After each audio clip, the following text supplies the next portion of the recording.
All right, so before you log into AppNexus, there's a few basic things that you need to understand before you are going to be buying media cleverly. And to really understand what you're looking at when you log in, you need to understand the difference between what is meant by RTB and programmatic.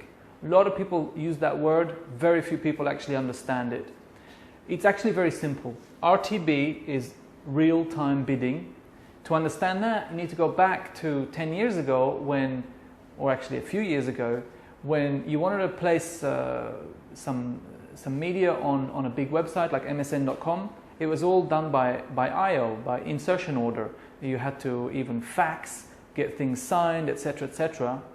That was connected to the internet, and so now you can bid on that traffic in real time.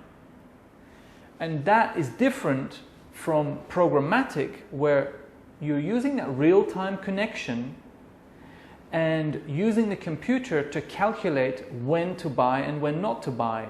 Is this person 18 years old, interested in gaming, yes or no? Okay, bid on the impression, which basically means like programmatic uses the RTB technique or protocol, to use a really big word, to decide whether to buy or not. But you know, you could just as well call it audience buying, and you've probably been doing that for a long time if you're using AdWords. That's been a feature that's been around for a long time.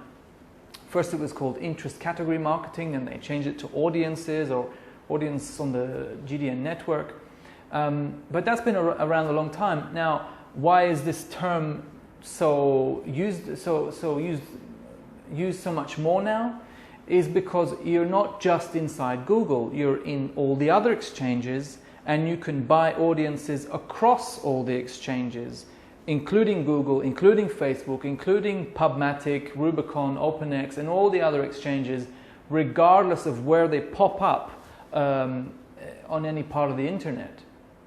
So the difference is, if you're now no longer in AdWords and you want to buy audiences through AppNexus or another DSP like Turn or MediaMath, well, you need to buy the data from another supplier. You need to buy it from either BlueKai, Exalate, these are the larger ones, and you need to pay their invoice, and you need to pay the invoice for the media spend. So what happens is you have very large segments of information on people, very large and long lists of different types of users and so on. And you can email BlueKai or Exalate, and they will help you find the suitable audiences, because there's so many different lists out there. So whereas in AdWords you would just say, okay, well, I need people who have an affinity or a liking for gaming or cars or movies or fashion. Now you're going to have to dig into long lists of segments, of lists of people, of cookied users, and that's done separately. So you have to combine that. It's actually quite straightforward inside the AppNexus platform, but that's an overview of how it works.